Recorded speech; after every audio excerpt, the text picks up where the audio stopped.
marami na pong pagbabago sa immigration laws dito sa Amerika dahil meron pong naipasang batas. Ito ang tinatawag na Laken-Riley Act. Ano po ba itong batas na ito? Itong batas na ito ay nagpo-provide ng mandatory detention sa mga illegal immigrants, lalong-lalo na sa mga illegal immigrants na merong prior criminal conviction. Base po ito sa isang nursing student na pinatay ng isang illegal immigrant at ito ang dahilan kung bakit naipasa ang batas na ito. Meron pong expanded na mandatory detention sa mga illegal immigrants na may prior criminal conviction. Ito pong Laken-Riley Act ay para sa pag-enforce ng mas matinding immigration enforcement dito sa Amerika. Ano po ba ang nasa batas na ito? So ito po ang mga provisions na nagbibigay ng mandatory detention sa mga non-citizens. Unang-una ay ang mandatory detention kabilang na ang mga offenses related to specific crimes. Ito pong Laken-Riley Act ay nagpapatupad ng mandatory detention sa mga non-citizens na na-charge or na-convict ng certain offenses. Ang mga offenses po ay theft-related offenses, assaulting law enforcement officers, at mga crimes na nagkakos ng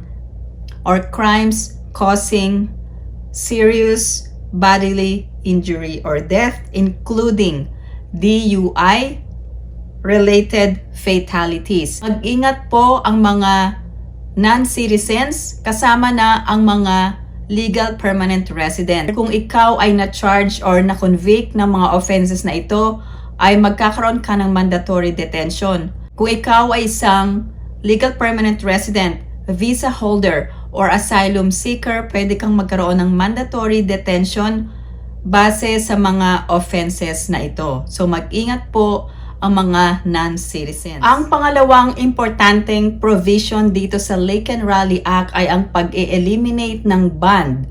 So ang bond po ay nagbibigay ng temporary release sa mga na-charge ng mga offenses. At dahil po sa Laken-Riley Act ay wala na pong bond sa mga immigrants, legal or illegal immigrants. So ito po ay napaka-importante dahil ikaw ay madidetain hanggang sa pagkakaroon mo ng trial. So, hindi ka marirelease dahil hindi ka makakapag-post ng bond. May mga nagsasabi na mabaviolate ang due process dahil wala kang karapatan na mag-post ng bail at pwede kang ma-detain for longer period of time. Ikaw ay innocent sa mga charges ay mabaviolate ang iyong due process.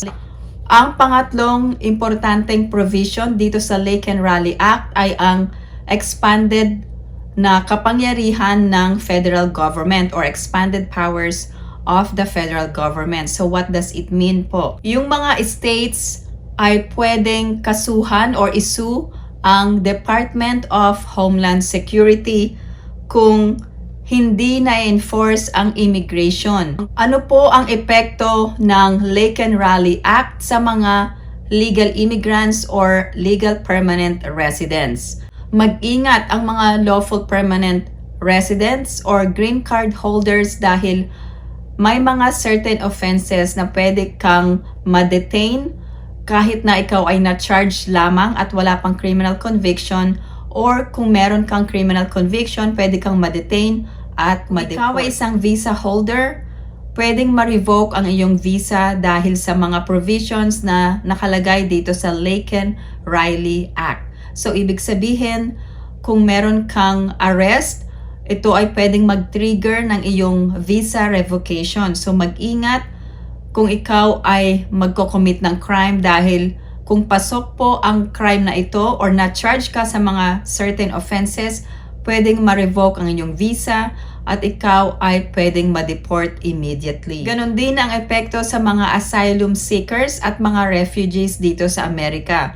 Kung ikaw ay na-charge or na-convict ng certain offenses na nasa Laken-Riley Act, ay pwede kang ma-deport kaagad or magkakaroon ka ng mandatory detention first at immediate deportation. So mag-ingat po ang mga legal residents or mga legal permanent residents, asylum seekers, or refugees.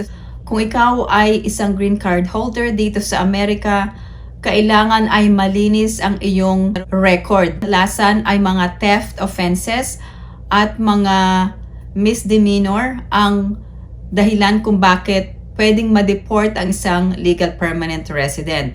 Lalong-lalo na kung ikaw ay nagda-drive at you are under the influence at ikaw ay nahuli, pwede kang ma-deport kaagad dahil ikaw ay nakakumit ng isang DUI-related offense at kasama ito sa expanded grounds for deportation. Kung ikaw naman ay babiyahe palabas ng Amerika at ikaw ay isang legal permanent resident, mag-ingat lalong-lalo na kung ikaw ay merong past criminal conviction dahil pwede kang ma-detain pagbalik mo dito sa Amerika. Marami na pong instances ng mga Pilipino ang bumalik sa Amerika at sila ay na-detain dahil sila ay merong past criminal conviction. Nang ma-elect si President Donald J. Trump, inisyu niya ang isang executive order at ito ay ang Protecting the American People Against Invasion. Sa executive order na ito ay merong expanded deportation grounds for green card holders. So mas mahigpit na po ang mga rules pagdating sa mga green card holders dito sa Amerika. At titignan po ang iyong mga conviction or criminal conviction at pwede kang ma-deport kung ikaw ay ma-convict sa isang tinatawag na crime of moral turpitude or an aggravated felony. So either of these two ay pwede kang ma-deport.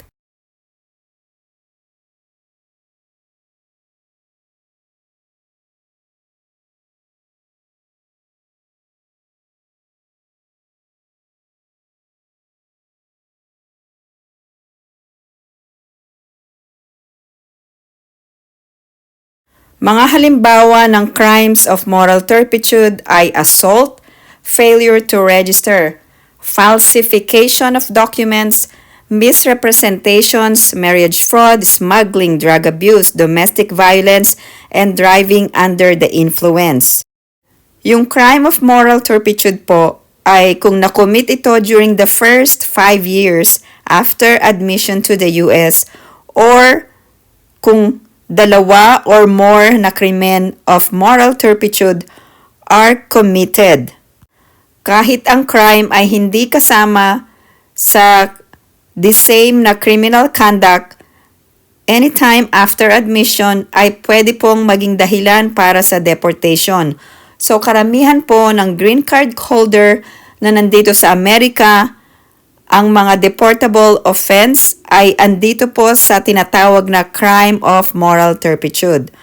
Ang pangalawa pong crime na pwede pong reason for deportation ay ang tinatawag na aggravated felonies, which is different from criminal law. So, ibig sabihin po, may mga ibang offenses po katulad ng murder, rape, theft or violent crimes, drug or firearms trafficking, sexual abuse of a minor, child pornography, money laundering, or tax evasion involving more than 10,000, espionage, sabotage, treason, perjury, or terrorism. Salamat po sa pagsubaybay sa aking YouTube channel.